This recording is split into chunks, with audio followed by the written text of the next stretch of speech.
Welcome to the Deep Dive. Today, we're getting into something really important, staying active as we get older, but doing it smartly, especially for our hearts. Yeah, absolutely. We've been looking at this YouTube video from a heart doctor, and the title is pretty blunt. Seniors, I am begging you to stop these 5 exercises that are slowly damaging your heart. It's quite a title, and it definitely catches your attention. So if you're over 60, or maybe you care for someone who is, this deep dive is really for you. Our aim here is, well, simple. Pull out the key advice from that video. Give you the core information quickly so you know how to exercise safely for your heart. And we'll be talking about some maybe surprising exercises, things that, seem healthy but might carry risks as we age. Right. Things you might even be doing right now. Exactly. And it's interesting because the video challenges that whole no pain, no gain idea, especially after 60. Yeah? The doctor's message isn't stop moving. Not at all. It's about being, well, smarter, more aware of how your heart handles things now. Like treating it with a bit more care. Precisely. Think of it like an older car engine.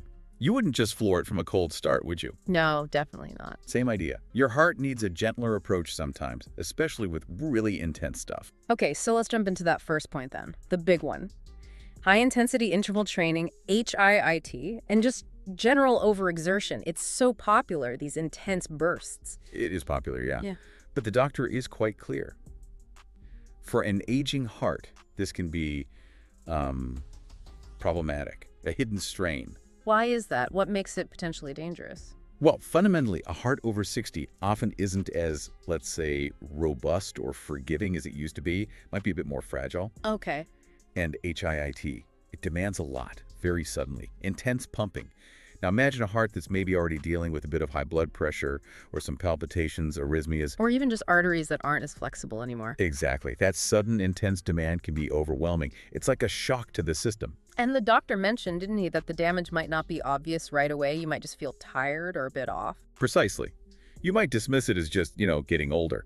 But underneath, these repeated stresses could be causing subtle strains. Little bits of damage adding up. Potentially, yes. Blood pressure spikes during the exertion. Maybe the heart's electrical rhythm gets a little unstable. These are things that can build over time. And he pointed out that people do HIIT with good intentions, right? Wanting to stay independent, energetic. Absolutely. The motives are great longevity, keeping up. Right. But the potential cost, the strain on the heart, could be quite high. So it's not about being lazy, it's about being safe. Right. If HIIT is potentially risky, then what are the safer alternatives, he suggests? It's not about stopping activity altogether. No, definitely not. He talks about things like gentle walking, which is fantastic. Tai Chi is another great one. Oh yeah, Tai Chi, very fluid movements. Exactly. And light swimming.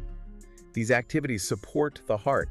They don't shock it, they work with it. Harmony, not challenge. That's a good way to put it. Consistency and safety over just raw intensity. Okay, let's move to the second area of caution. Core crunches and heavy lifting. Now, we hear all the time that strength training is crucial for aging. And it is. The doctor absolutely agrees on the importance of strength. Muscle mass, independence, all vital. So where's the danger with things like crunches or lifting really heavy? It comes down to pressure. Yeah. Specifically, the pressure inside your abdomen and your chest when you strain hard. Intra-abdominal and thoracic pressure. That's the technical term, yeah. When you do a forceful crunch or lift something really heavy, that pressure spikes. Okay, I can picture that. Holding your breath, straining. Right. And that pressure surge forces your blood pressure up and makes your heart work much, much harder very quickly to compensate. And for an older heart.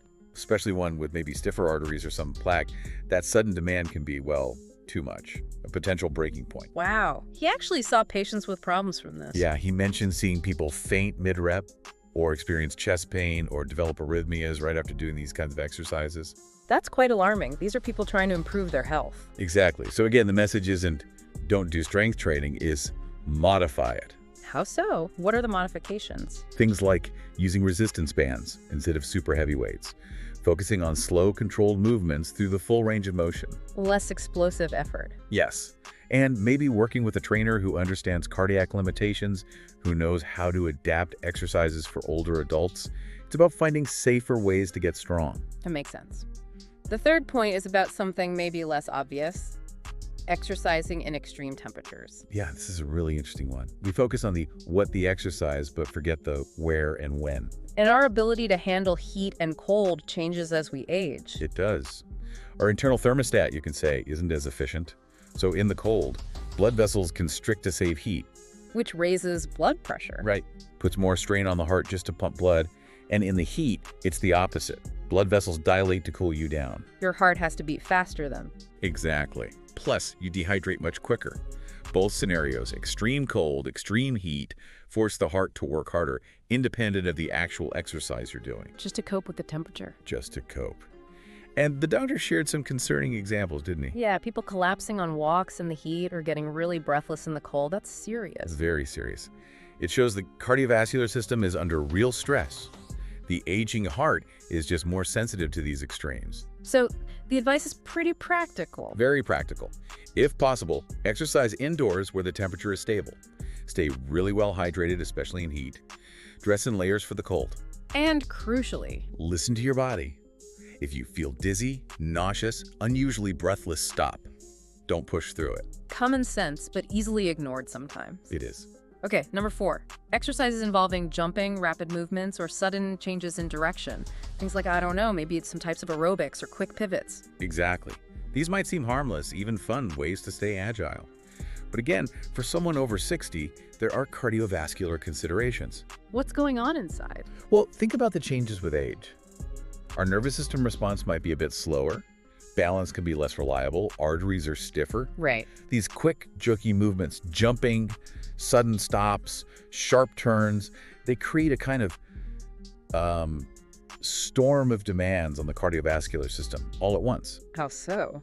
Blood pressure can fluctuate wildly, the heart rhythm might become irregular, and the body struggles to get oxygen where it needs to go efficiently during those rapid shifts. So it's not just the risk of tripping or falling, though that's there too. No, that's definitely a risk, but it's also the internal stress. It challenges coordination, blood flow regulation, and recovery in a way that can be risky, potentially triggering an arrhythmia or other issues. So what's the alternative here, if you want agility? Again, it comes back to those smoother, more controlled movements. Tai Chi, water aerobics are fantastic because the water supports you. Gentle stretching. Things that stabilize the body and are kinder to the heart. Precisely. They soothe rather than shock. Okay. And the final point, number 5, was exercising too late at night. This one might surprise people. It might, especially if evening's the only free time you have. But it's all about sleep. And sleep is crucial for heart health. Absolutely essential. The doctor points out that even relatively light exercise close to bedtime can stimulate your nervous system. Makes sense. Gets your heart rate up, makes you feel more alert. Exactly. Yeah. And that delays your body's natural wind-down process, making it harder to fall into that deep, restorative sleep your heart needs. And he mentioned that sleep often gets more fragile as we age anyway. It does. Our circadian rhythms can be more easily disrupted. Messing with that delicate sleep balance isn't ideal. What are the knock-on effects of poor sleep on the heart? Well, research links poor sleep to higher blood pressure, increased inflammation system-wide, problems with insulin resistance, and, yes, irregular heart rhythms again. So disrupting sleep can directly impact heart risk factors. Definitely. Your heart needs that downtime overnight to repair and recover, just like the rest of you. So the advice is to try and exercise earlier. Yeah. Morning or early afternoon seems ideal. Let your evenings be for winding down, preparing for rest, not ramping up activity. That makes sense. Throughout all this, the doctor kept coming back to one core idea, didn't he? He did. Listening to your body. It's maybe the most important takeaway. More than just avoiding these 5 specific things. Yes. It's about developing a broader self-awareness. He made a really interesting point that after 60, lots of seemingly small choices, small habits, they become kind of a big deal for your heart. Because the margins are smaller, maybe? Less room for error? Sort of, yes. The aging heart just needs that bit more attention, more care. Not out of fear, he stressed, but just out of necessity. And he cautioned against that idea of pushing through pain or discomfort. Strongly. He warned against chasing some ideal of active aging that might just not suit your body right now. It's not about hitting arbitrary targets. It's more about consistency and kindness to yourself. Exactly. Find something sustainable, something that feels good and supports you long-term, rather than trying to be a superhero. He also reframed strength, didn't he? Saying true strength at this age is about control and protection. Yeah, I like that. Strength isn't just about lifting heavy, it's about being in tune with your body, moving with control, and gently protecting that vital organ. But importantly, he wasn't saying do nothing. Oh, definitely not. He was clear that being completely sedentary carries its own significant risks. It's all about finding that balance, consistent, gentle, appropriate movement. Right. So pulling it all together from this deep dive, the main message seems to be prioritize heart-safe exercise as you age. And maybe even more fundamentally, listen carefully to what your own body is telling you. Yeah. Those 5 exercises we talked about, HIIT, heavy lifting crunches, extreme temps, jumping, late-night workouts, they're not inherently bad exercises. No, not for everyone. But they might just not be the best fit for an aging heart, or at least need careful modification. So we really hope you'll take a moment to think about this, reflect on your own routine, or maybe share this with someone you care about. And perhaps leave you with this thought.